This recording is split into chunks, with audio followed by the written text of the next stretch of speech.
Welcome to the Big World Made Small podcast for the adventure traveler. I'm thrilled you're here.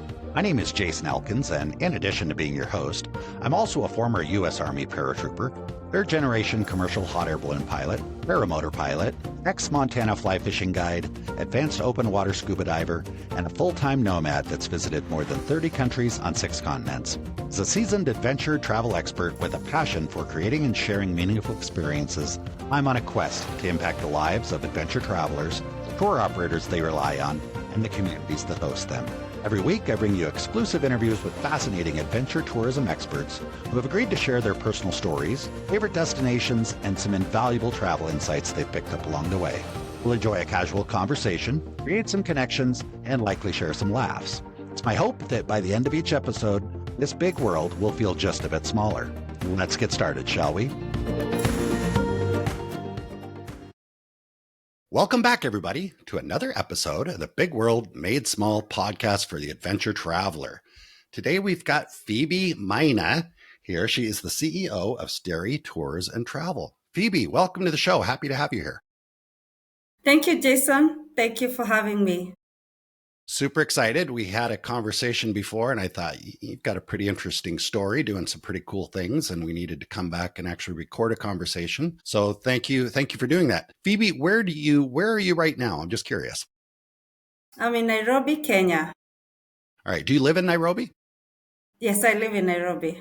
All right. Very cool. Isn't technology amazing that I can meet from different places in the world, have this face-to-face conversation for those of us that are just listening to this? They don't get to see your smiling face, but I do. So I'm going to try and convey that to the audience as well. Phoebe, we're going to dig into your story. We're going to pull up some old memories and just learn a lot about kind of what made you into the person you are. But before we do that, let's give our listeners kind of a quick, 30, 60 second introduction to Steri Tours and Travel. What is Steri? Okay. Steri is a dynamic company, locally owned, that offers experiences that are beyond the safaris. For the longest time, Kenya is known for safari, but at Steri Tours, we are a dynamic company that offers Kenya beyond the safaris, because we say traveling is not travel without the people. And so we incorporate people in all the travel experiences that we Love it, love it, love it.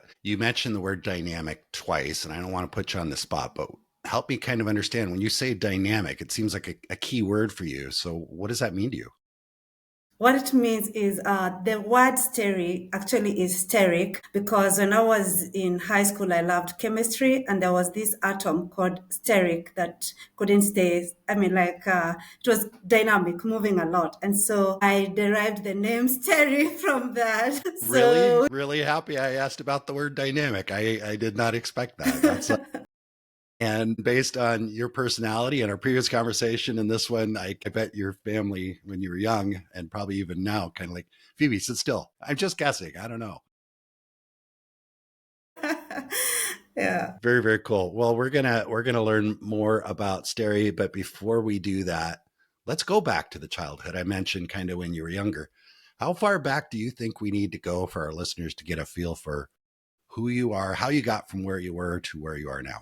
Yeah, actually, what I do today has its trace back to my childhood. All right, let's go there then. How far back into childhood?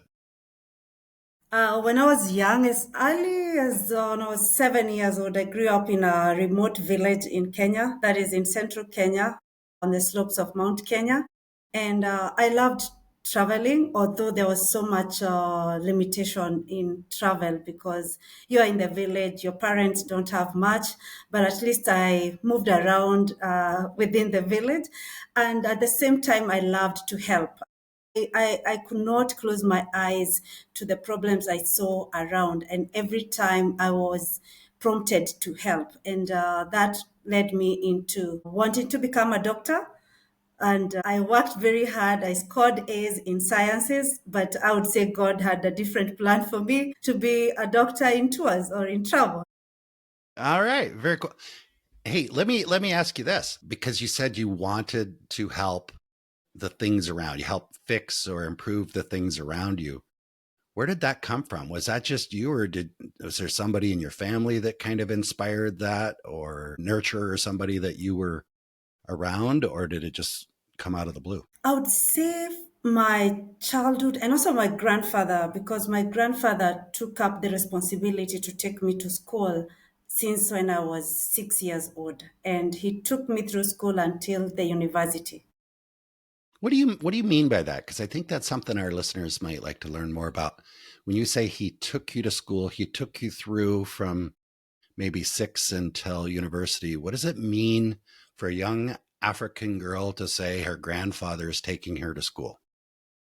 Okay, for some reasons that I may not get into, my dad was a bit absent in our lives, Hmm. and mom was really struggling. And from the little she could make, she couldn't take me or my siblings to school. And I, being the first grandchild of my grandfather who loved education so much, he took up the responsibility when I joined school for the first time. And I remember him buying all the books I needed, paying my school fees, taking me to high school, shopping for me, also taking me to the university, coming for my graduation.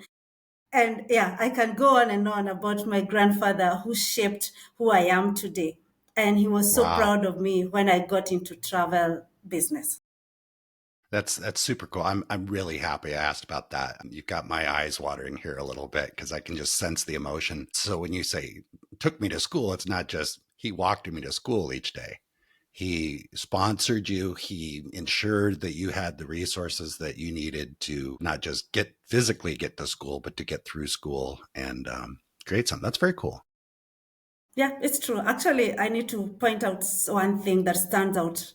When I went to the university, I was 2 hours away from home, and that time there was no mobile phone, but there was a booth, a landline that was Hmm. at the shopping center. And my grandfather used to live at the shopping center because he had some buildings and some business there.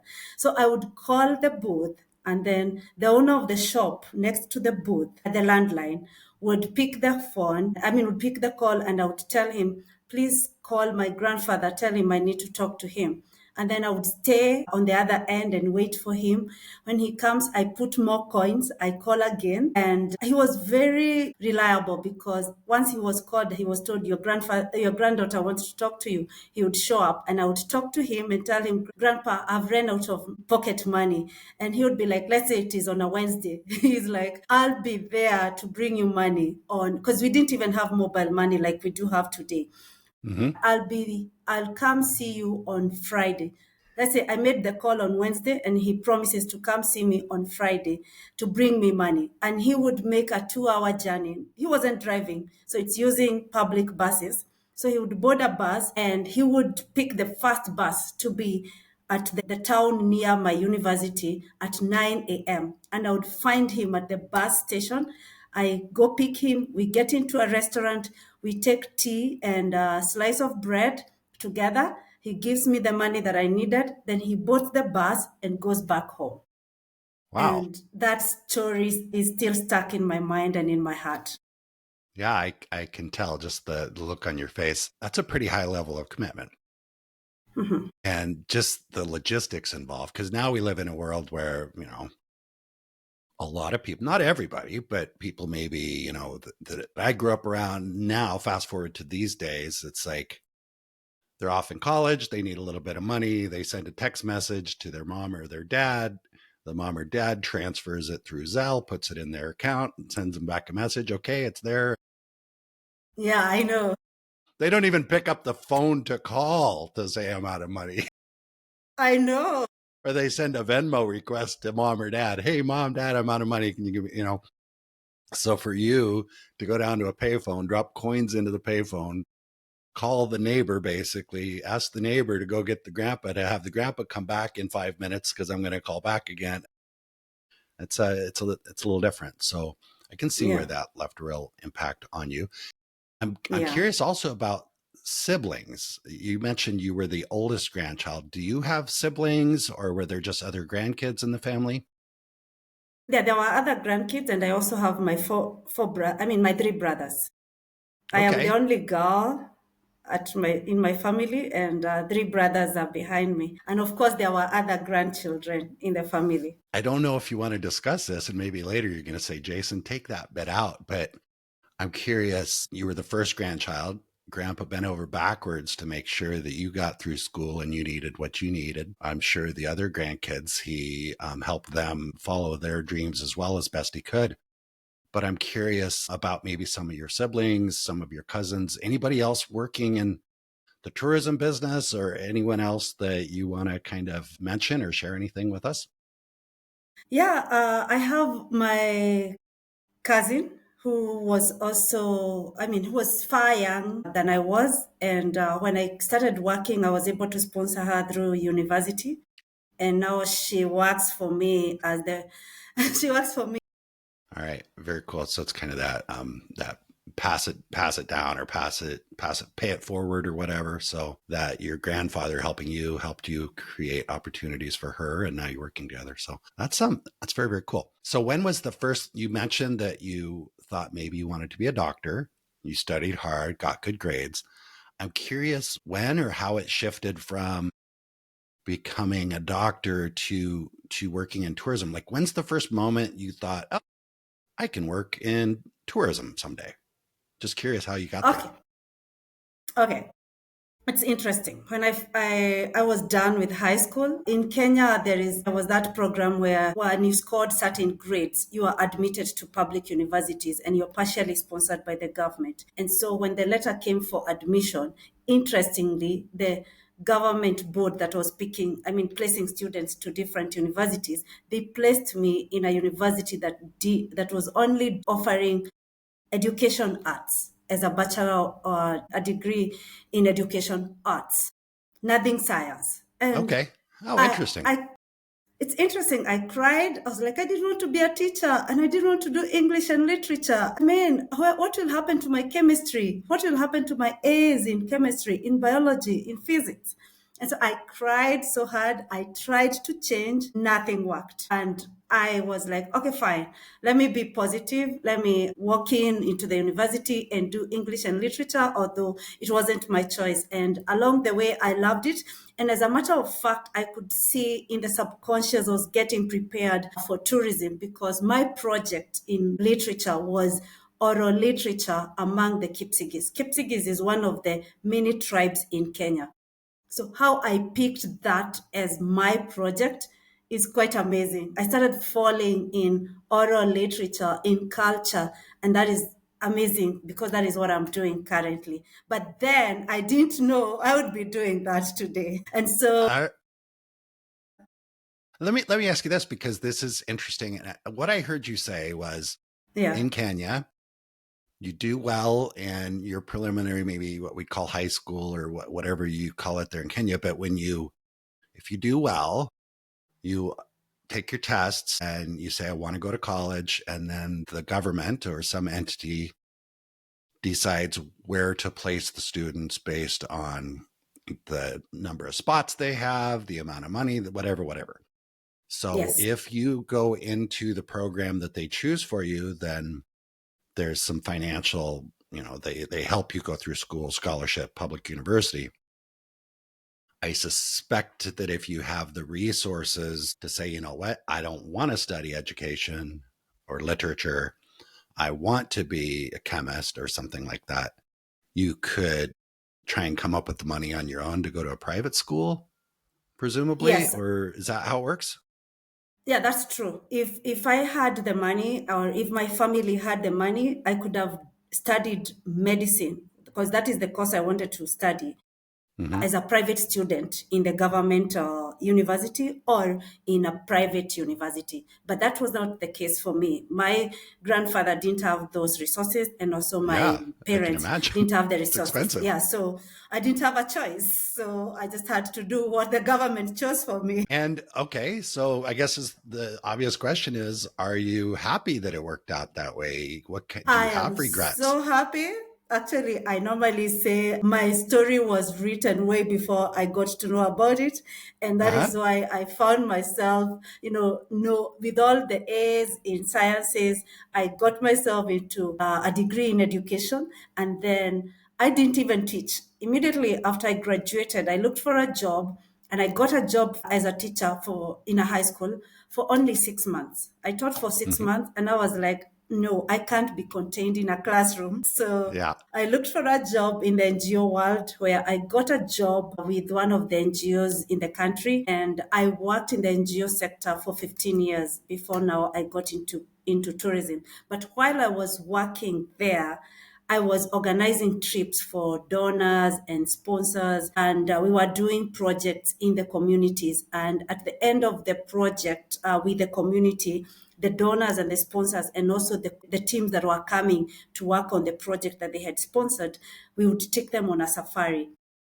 And so I used to accompany them, and I loved it. And not only loving them, love my country. I also something else sparked my desire to create a change in a better way. As we did all this, I could see the poverty around the touristic destinations.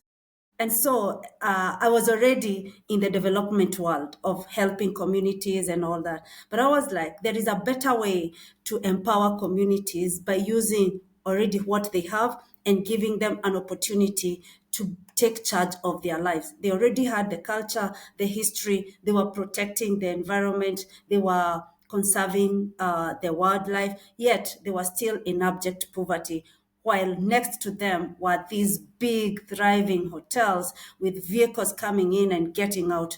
And so that is what kept coming up in my mind.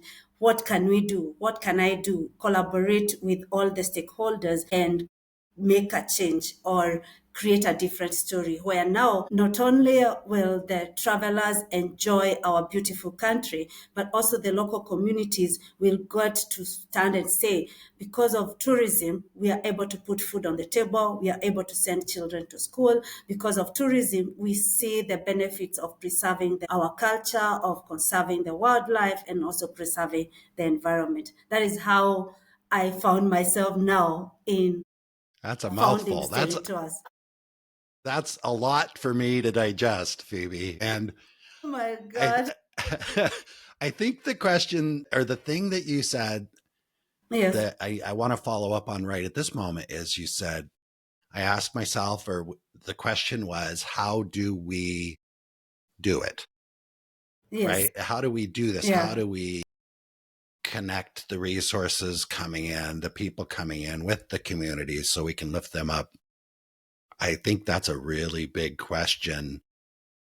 How much have you figured that out? Like if I were to ask you, I don't know, Phoebe, how do you do that? Have you figured that out? Or what approaches have you seen that are working really well? Maybe since the time you've been working in this, or what do you want to share with our listeners, I guess, is about what needs to happen in Kenya to achieve your goals. Okay. Currently, in our small way in Steri Tours, we started cultural experiences where we give the communities an opportunity to showcase their culture, and not just showcasing, it is welcoming the travelers and the people coming into their community to immerse themselves in their culture, to cook with them, dress like them, sing with them, dance with them, such that the whole experience is beneficial for the travelers and also for the host communities, so that the host communities don't feel like a prop, they don't feel like, okay, we are waiting for the guests, they come, we perform, they go, they want the guests to learn their way of life. This is the food we cook, and this is why we cook it. This is what we have for dinner, and this is where we get it. This is how we go about it. These are the songs we sing during this ceremony, and we cannot sing them at this ceremony. And that is what we call about cultural immersion and experience. It's not just stage managed. It's not Right. just performing. Yes. You mentioned performing, and I've been fortunate enough to travel to a lot of places, a lot of solo travel, but also with tourism organizations or just even day tours. I'm in the country of Georgia right now, and several weeks ago, a friend of mine that I had met, she's like, oh, we're going to go do this tour. Do you want to go along? So I signed up, and it was just a day tour. It's not the typical tour that I would ever generally do, but we were on a Mhm. bus with 16 people that we didn't know. And you go out, and I guess I would describe it as a tour of gift shops if I was going to put it, and I think you know what I mean. It's like, okay, we're at the first stop. We're going to get off here, and this is a winery. So we get off, and basically we're shuttled into the gift shop where we're going to do a tasting, and they've got all the wines and fruits and all this stuff that they sell, and they're pouring little samples into little plastic cups, and we're trying it, and most of the people are buying stuff, and then it's okay, let's get on the bus, we're going to the next spot. And so the Oh, reason I'm bringing this up is I know that also that happens in Africa. It's like, oh, we're going to go mhm. visit a cooperative where the ladies make clothing or gifts or whatever. So we go there for 2 hours and we watch the ladies weave some baskets or or use a loom or something like that. But the idea is that now you need to buy it, and now we're going to go to the next place. Does this resonate with something that happens often in Africa? Where would you go like to go with this? I'll quit talking. You tell me. It is true. It happens a lot. And I've had feedback even from the clients, and they don't like it. And also, the host communities don't like it because, I mean, life is for the living and for the Yeah. people. And people want interaction, they want connection. And that is why we have tried and we are working together even with partners to ensure that when we call it a cultural immersive experience, we really mean that, and it should benefit both. As much as the host communities are making something out of it in monetary terms, but they also feel respected, and they feel that for sure these people wanted to learn something from them, and they also get to learn something. Like, for example, some of the experiences we create is like, you come, stay with the, I mean, like, let's say lunch will not be at the hotel, it will be at this village, and you will cook together with the village. So if, let's say, for example, you're Mexican, so we buy ingredients for Mexican food. So you teach them something, they also teach you something, and you all bring together the food which you all cooked together and eat together. That is cultural exchange, and you carry that away with you. You remember a meal you cooked together with the host community, and you also shared your culture. I Because, I love mean, it. like I said again, it's about the people. I love it. And there's some challenges. Recently, there's been a lot of conversation around over tourism, Mhm.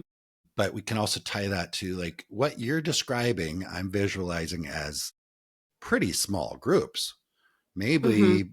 maybe private departures, maybe families, maybe small mixed groups of probably, I don't know. I don't want to put numbers in your head, but what I'm visualizing is it's hard to really do that once you get over about 12 or so people. And then there's other If companies that do the whole tour bus mhm. and pull into a village with a whole tour bus. And I don't even know how they could create something like that. So what do you think? I think it depends with the experience and also the people involved. For example, like that one I have described for cooking, about 8 to 10 people, actually even to 12, because you have also 10 to 12 community members, and in the village, the space is quite big. So you're all Mm-hmm. cooking together, and we are not changing anything for the visitors. We are doing it as we do. We are doing life as we do.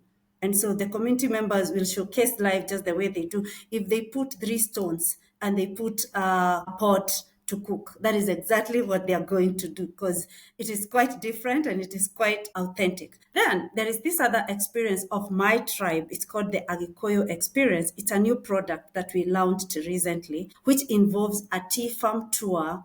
And then after the tea farm tour, we do a cultural experience. And we had about 16 guests.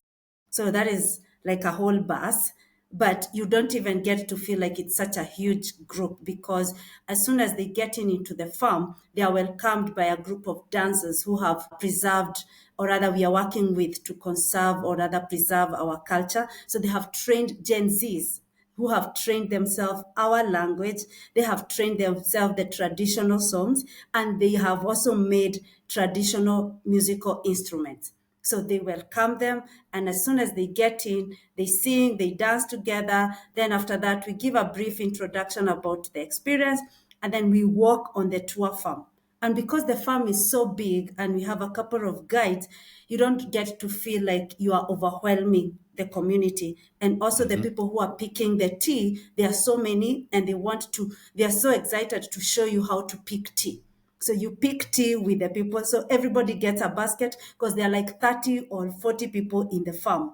So you take a moment and pick the tea with them, then get to learn about how tea is grown, how tea came to Kenya, how it's processed, and then also taste the tea with the people. And after tasting the tea, then you walk down to the ground where now the same people, they dress you up in their cultural or other traditional attire, now for dancing and having fun. And so you dance together and eat together and learn about their food. And then at the end of the entire experience, you toss a muratina, that is our local brew. It's called muratina. And Okay. the local brew, it's organically made. And they are also very excited to tell you about that local brew. And it is only served in horns. And Okay, that you is said, quite I want to make exciting. sure I understand you. You said local brew. So when I hear Yes. that, I don't know if we're talking like a tea or an alcohol. No, we've already now done alcohol. I mean, we've already done tea. Now, after the tea, we've gone now into the culture of dressing up and then eating the food together with the people. And after the food, you're given a taste of our local brew, which is alcohol, The locally made, Manetti. organically made, Muratina. So Yes, you got it what is right. Moratina made out of? Moratina is made of sugar. Is it honey? Yeah. And Okay. also there's honey, and there is a tree that produces that juice that is now made together. It's brewed together and it's kept for some time until it ferments, and then Okay. they take. Yeah, and it's And you only said done it's, by men. wow, that's okay. We're going to come back to that. But you Okay, mentioned that it's served in a monies horn, or in a horn, in a hon. What is horn. a hon? Yes, Hon. like a cow horn. You know, like Okay, yeah, horn. my hearing. Oh yeah, of course, one of those. My hearing is bad. It's not your Sorry, no, it's my pronunciation. accent, Horn. Yeah, maybe. yeah, no, horn. Okay. Yes, yes, Okay, yes. that's all right. That is significant. I'm happy I asked because I heard hon and I'm like, Yeah, what's yeah, a yeah. You hon? had something Okay. else. Yeah, yeah. Okay, so back to the only the men drink it. So what I'm interpreting is traditionally that's something that the men sit around and drink. The women never drink it. It's nasty. They know better. They're smarter than that. Or why do the women? We don't need to go too far into the culture, but I suspect you're willing to. So tell me more about that. No, I did. I said say women don't drink. I said it's only brewed by men. It's Brewed by men who men. brew it. Yes, Okay. but All it right. can. Yeah, it's served to men and women. Okay. So tell us more about the tradition of only men brew it. Is that like barbecuing? Like some cultures, I like think so. It's a it's the cultural guy that thing. runs the barbecue grill. It's just his Yeah, face, and it's how he kind of checks out. Maybe I'm gonna go make some brew or something. I need some guy time, so they all go down and make it together. Or is that what that looks like? yeah. Yeah. All I right. think it's a traditional thing, and it's only the men who why it can only be made by men. So so if you had a couple that you're doing a private departure for, they go to the village and they want to experience how this is made. Say the name of the drink for me again. I don't want to get it wrong. Marinati. Muratina. Maratina. Muratina. Okay. Yes. So let's say they like we want to learn how to make maratina. So Mm-hmm. they go down to where they're making it, but this is a couple and the woman is the cultural tradition so strong that even if she wants to participate, they're like, no, you can't. You can watch us, but you can't actually stir the brew or anything like that. Yeah, it's very strong because the men are they're very specific. Actually, even the way it's served by a man, and there Okay. is all the tradition around it. So I don't think they would allow women into into where it's made. And it's made over a couple of days. It's not a day thing. The brew is yeah, like when we have an occasion, we have to book it like a week before so that after a week it's ready. Okay. So there is a way they make Okay. it, and then how they keep it to ferment for a week. Okay. So this leads us to the question of how does tourism impact cultural traditions? Because that's a tradition. It's always been that way. But I could see a scenario where the village decides, you know what, we need to kind of drop that male only part of it so that we can offer an experience, and we can bring in guests and let them all participate and let them all see it, because there's a financial incentive to do so, but they're setting aside the traditions. That would be one example. Another example might be in Southeast Asia. There may be a temple that traditionally women maybe weren't allowed to enter the temple, or during certain times of the month, they're not allowed to enter the temple. But then someone says, we'd make a lot more money on tickets if we just drop that rule. So do you see that? Is that a challenge in Kenya where they will drop the traditions in order to reap the financial rewards? Or is it just they're pretty strong on it and they're like, we're not changing it for nobody? I would say I've seen it in some cultures where they drop it for the monetary gain. And I see that as a challenge and as a risk to the erosion of the culture. Because honestly, if I went there, if I went to Kenya, I went to a village and they had the tour and they invite everybody in. This is not a sexist thing. I hope it doesn't sound this way, but let's just say I go to that experience and my wife, my girlfriend, my daughter is with me. We go have this experience. And then a year later, I'm listening to a podcast and Jason's having a conversation with Phoebe, and Phoebe says, oh yeah, traditionally, men are the only ones allowed to be in that space and to participate. I'm going to think, wow, so that experience that I had in Africa when I was there, it was not authentic. Because clearly they were doing it for the guests, unless different villages have different, whatever. But so I think that that's one of the values of keeping things authentic, because when you start to change things, it really dilutes it, and it leaves people feeling like, oh, they're just doing this for us. This is not a tradition thing. They just think that we think it's cool, so they're going to do it the way we think is cool, right? Yeah, that's true. That's true. And yeah, it's a challenge. And actually, there is a course I'm doing. One of the things we were looking at the impact and also the risk of the cultural experiences that I'm offering. The risk at hand is that cultural erosion. But if we work together with the stakeholders and make sure that we protect and also preserve the culture and keep it as it is, because the feedback that I keep hearing from both the community members and also the travelers, they want things as they are, authentically. There are some guests that really got offended by being welcomed in one of the villages. I won't mention the tribes, but it was a cultural, quote unquote, cultural experience, but it was quite commercial. And the lady was like, she felt so bad because she was welcomed into their bedroom. And culturally, even in most places, you don't take in strangers into your bedroom. Yeah. I get that. That can present challenges in a lot of different cultures. Yeah. That's a really good example. And what I can't help to think about is we're talking about cultural erosion. And I mean, should we even talk about cell phones and social media? And because we can, as tour operators, we can say, well, we don't want to do anything that erodes the culture. And then you show up in the village and most of the teenagers are walking around with cell phones and earbuds of some sort in their ears, or doing the social media stuff. So it's like, well, it's really hard to tell what is causing I mean, is that something you want to even touch on? Yeah. Yeah, I think in some communities they will even tell you don't take photos. Like actually, I go around a lot with my clients, and so there is this street food, and so you find people cooking on the street, and somebody gets intrigued by how they cook chapati, for example, or some of the traditional foods that we cook. And so they remove their phone and they want to take a picture because they find it cool.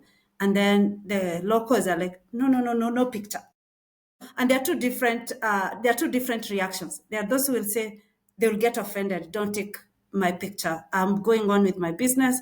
You have no business to take my picture. See it in your memory. Then there are others who will be like, okay, take me and pay me. Yeah. You get. Well, that's it's a balance.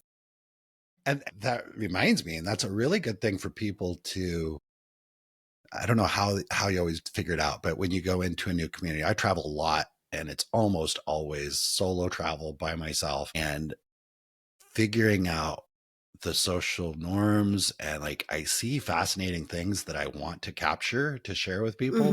But Yeah. most of the time, honestly, if there's people involved in it, I don't even ask. The phone just stays in my pocket because I kind of don't know how to. I mean, Yeah. I'm willing to admit that. Like, I don't want to offend anybody. And I Mm-hmm. definitely don't, if they say, oh, yeah, it's, $5 or whatever, then I'm like, I don't want to take the picture anymore because now it's not authentic. It just, like, Exactly. I'm not going to post a picture of somebody that I paid to take their picture. You, That's modeling. That's totally different. And I'm not knocking them for, it's their likeness. They should get compensated for it if they want to, but it takes yeah. away from the authenticity. Mm-hmm. So with your clients, how do you prepare them? Because I know there's other tour operators listening to this as well. I'm curious what advice you'd give them for preparing your clients for the whole conversation around taking people's pictures. Is that something you discuss ahead of time, or you provide in your planning materials, or does it just come up with the guide, or how do you handle that? No, one, we provide it on the materials before they arrive. We have a whole fact sheet, Mm-hmm. what you need to know about Kenya, the traditions, the culture, the money, where not to take pictures, how to behave when you're in different locations. Because you see, there are some locations and you'll be at the beach, but because of their Swahili culture or Islamic culture, they require you to be covered, Mm-hmm. not to go walking there in your bikini and all that. So we have to advise you on what to wear where, and where not to take pictures, and how to interact with the communities in a respectful way, so that you It respect them and they also respect you. it can be a challenge, and probably even more so important to explain this to them ahead of time. Is, let's say I go to the beach and I'm thinking, okay, I need to be covered up and respectful of the local culture. And then I get down to the beach and I see women that clearly is a tough one. I shouldn't even use that word. That appear that maybe they're from there, maybe Yeah, they're local, but they've got a slightly different approach to things. Maybe they're not as traditional. And I see them walking down the beach in a bikini, and I think, oh, well, this seems very, I mean, this is not a big topic to be discussing, I guess, but it might seem like our tour operator led us astray. They said nobody wears bikinis on the beach in Kenya, but clearly there's somebody who looks like they're from here wearing one. So it can be a trick, right? yeah, To yeah, manage yeah. It's a trick expectations. because actually we normally say we will give you all that info before you come, and then also we advise, also we train our guides, but at the same time we give you room for, we have to tell you not everybody will be as advised as you are, and expect this to, because this is what the community expects, but we are so many players in this field, so Not expect things everybody's to going be to a bit follow the different. rules. Exactly. You go there and Yes, you're wearing the head to toe bathing suit, and then you see a bunch of Italians that didn't I get the know. memo, and they're wearing like nothing. So yeah, Uh-huh. that anyway, I don't know where I was going with that. Let's go ahead. No, actually, you reminded me. It's not really related to clothing, but it's still cultural difference. I had this guest. They had come from Europe and they wanted to do some camping. And so we get to the campsite, and the lady insists. She read a blog somewhere, uh, and the person said, "You don't need a guard on top of the mountain." And I'm like, You it's don't a need rule, a a guard, guard. Yes, like because it is in a someone. park. Yes, as you camp. Got it. Mhm. And so she is insisting and she's causing drama. Like, no, no, no, we are not going with a guard. And I'm like, these are the rules of the law. What's the objection? Is she doesn't want to pay the extra money for the guard, or Once or she she doesn't just want to wants her own pay the extra privacy? money, and then also okay, there were three things. She doesn't want to pay the extra money, she wants her own privacy, and on the third, she had read somewhere a blogger from her country saying he was there alone. He didn't need a guard, he didn't need a guide, he just went alone. And I'm like, you're putting my company and also yourself at risk.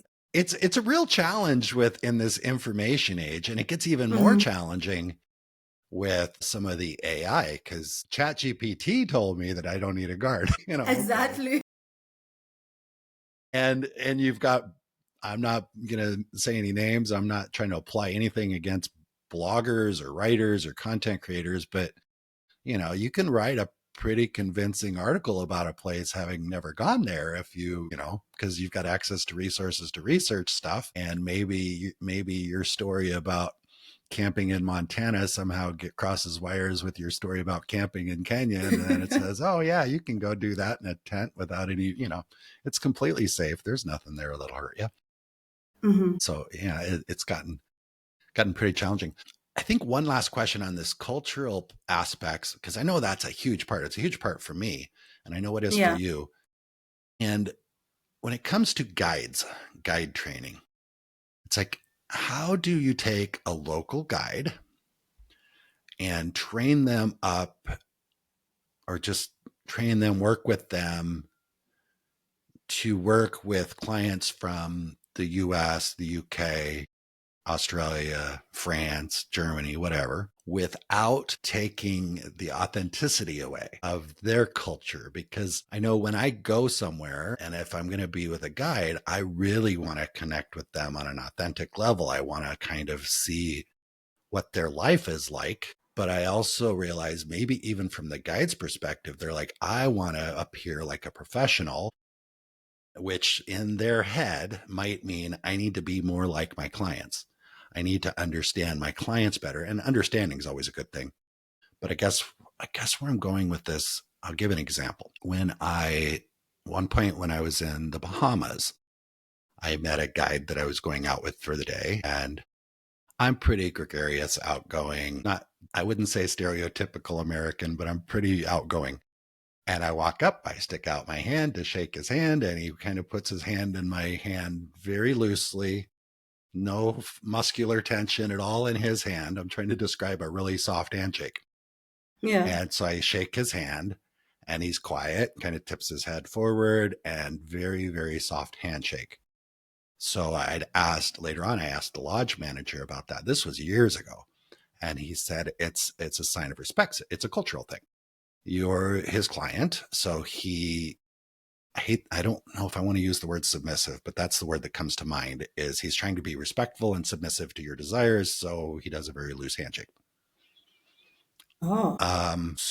But if I was coaching him, if I was like, I'm a guide trainer and I'm a fishing guide expert and I know all about this, I'd meet him and say, okay, when you meet your client, you look him in the eyes, you reach out and give him a firm handshake. And that's what you do. That's, if I'm training him to be a guide, but by doing that, I'm taking away from his culture. So that's a very, very long question. I'm not even sure it's a question, Yeah.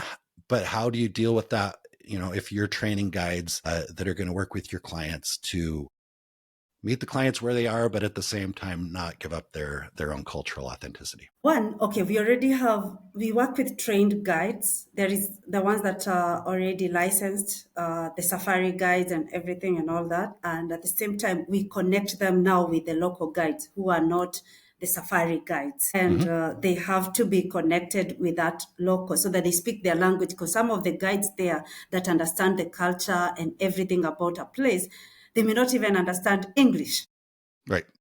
but they are very Yeah. passionate about their place. They are very passionate about their traditions. They really want to showcase and also interact with the guests. So what we normally do as we train them, we just tell them, don't change anything. You don't need to change anything. You just need to be yourself. Mm-hmm. And Okay. just like you would explain to me as a Kenyan if I came here. So don't change it because it's a Mzungu. I need to teach you a new word for white people. We call them Mzungu. Okay. Have you heard of Say it that again. word? Say it again. Mzungu. Munzungu. Mzungu. Yeah, Mzungu. Mzungu. Okay, it sounds Yes. familiar. I had a very close friend that was from Kenya. She used a lot of words. She taught me a lot of words. Mzungu. Yeah. Mzungu is very common. She may not have said that one directly to me, but yeah, okay. All right. It's not a bad, it's not negative, it's very Yeah, positive. good. Yes, so when now the guests come, we will tell the local guides, treat them just like the locals, like even as you are explaining and showing them these places. And that is why we like making the place or the destination as it is. No much Mhm. adjustment. It's just prepare. Like for example, if I was visiting a place, they would prepare for my coming because I'm a guest, quote unquote. Yeah, and you probably want to, maybe you do this in your trip planning, or if you've got an English speaking guide along with them that can explain that, hey, you know, the culture is different here. They are not Yeah, going to treat you the same way that a horseback riding guide in Montana is going to treat you, or yeah. a surfing instructor in California. It's going to be different, and we've encouraged the guides to maintain that authenticity. Mm-hmm. Just because otherwise, I mean, honestly, some people Mm-hmm. travel and they get someplace and they see a behavior they're not used to, and oh, people are Yeah. really rude. They're rude here. I'm in the Mm-hmm. country of Georgia right now. Yeah. I Before I came here, I was told they're very welcoming, and I've learned that welcoming means one thing to me and something different to some other Different people. to them. They're very welcoming once they get to know you, or if you Yeah. happen to be staying in their room, Airbnb room, they might be more welcoming than they are if they're working at the convenience store and Mm-hmm. and you walked in to buy some bread and cheese. But anyway, yeah, so I would sense that just working with the clients and making sure that the clients understand that there are cultural differences, and what you're Mm-hmm. getting when you meet somebody that has an extreme cultural difference is what you're actually getting is an authentic experience. This is a That is good true. thing. This is what you Yeah. paid for. You said you wanted authentic. So don't come back to me and complain when they don't, Uh-huh. when they don't treat you like you get treated back home. Maybe. It's true. Actually, just one more example. There is this group that came. They were students from Georgia Tech, and I was their guide. And I was just new, or rather fresh from college. I had not interacted with Americans much. And so, as much as they had culture shock, I also had culture shock. So Mm-hmm. I pick them from the airport. I get into the bus and I say, "Hi everyone, my name is Phoebe. Welcome to Kenya." And they're like, "Oh my gosh, she speaks English." And I'm like, "Wow, what did you expect me to speak?" Anyway, and then they ask me, "Do you have a boyfriend?" And I'm like, "Whoa, in my culture we don't ask such direct questions." You don't know me, I don't know you. But anyway, I was just, learning. But the most interesting one was the following day when I got them into the village. And in the village, there are no toilets, it is pit Mm-hmm. latrines. Mm-hmm. And so they ask Phoebe, we want to go to the washroom. And I show them. When they get there, they get out screaming and they're like, "How am I going to use this?" And I would just, first of all, laugh. I laugh loudly. And then I tell them, "Okay, come on, let me show you how to do it." Like I get in and I literally show them how to use a pit Uh-huh. latrine. Like, this is how you take off your clothes, you squat, and you do your thing. Well, that's a really, really, really good example because I'm sure I've seen them. I could imagine reading TripAdvisor reviews right now and Yeah. someone talking about going on a tour in a village in Kenya and Hmm. saying it was horrible. There were no toilets. Da da da da da da. We had to ask the guide to take us back to Nairobi early because I needed to go to the bathroom, and it would just come across as a complaint from their perspective. Yeah. But then you've got the other people like, I want authentic. I want authentic. Okay, great. Here, this is authentic. Yes. There's the pet This is latrine how right I over do there. it. Remember when you said you should have them like when they sign up for the trip, when they fill out their reservation form or whatever, there should be a little check block that says, I remember that I'm booking this trip because I want authentic. And Authentic. Hmm. and And you have my permission later on to remind me that I said I wanted authentic. Okay, check. Or by I'm submitting adding this. that. I'm adding that on our materials. And actually, it would be a good sales point because if I was Oh, really yes. wanting to go with a company that offered authentic, and then they Uh-huh. said, okay, you said you wanted authentic, we're going to give you authentic, and you understand that authentic's authentic, right? Then I'd be Yeah. like, ooh, these guys are taking this serious. It's really going to be authentic. So Anyway, we've gone all over the place, and I think we could come back and probably have several more conversations because I feel like we missed some stuff. But I also want to be respectful of your time and the listeners. So let me ask you this: what did I forget to ask, should have asked, or what do you want to make sure that our listeners know about you, Steri Tours and Travel, about Kenya, or just about life in general before we wrap? I just wanted to say I'm very passionate about Kenya, selling Kenya beyond the safaris. We got incredible wildlife, but at the same time, we have the landscapes, the pristine beaches, white beaches, and above everything else, the people of Kenya. They are generous, they are hospitable, they got rich culture. We are made up of diverse cultures, and that is why we are dynamic as Steri Tours, because we present all the cultures of Kenya, the 44 plus tribes that speak different language, offer different cuisine, different dances and songs. That is what makes Kenya beautiful above our incredible wildlife.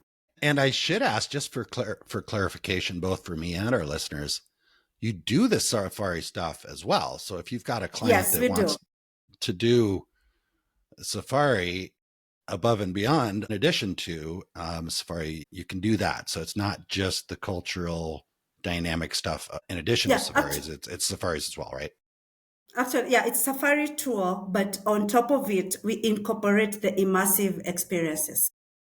Safari Plus. Because most of the times, exactly. I love that. We do Safari Plus experiences.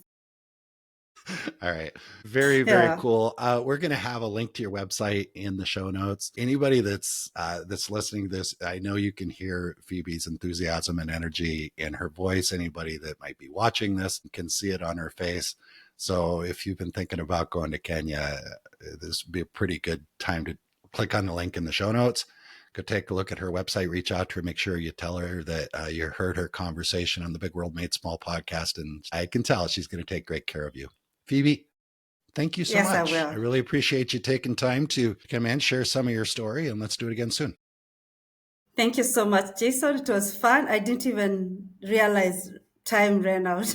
I know it goes quick when you're having a nice conversation, isn't it? So, well, we'll say goodbye to the audience, and thank you so much. Appreciate you, Phoebe. Thank you so much. Thank you, everyone, for listening. Bye. I trust you enjoyed listening to the conversation as much as I enjoyed recording it. If you're enjoying the Big World Made Small podcast, please take a moment to tell the algorithm by subscribing and posting a review so that others can benefit as well. I also invite you to take a quick trip over to bigworldmadesmall.com and join our private adventure travel community to receive new episode notifications, special access to our guest experts, and perhaps even some exclusive partner offers that we haven't discussed on the podcast.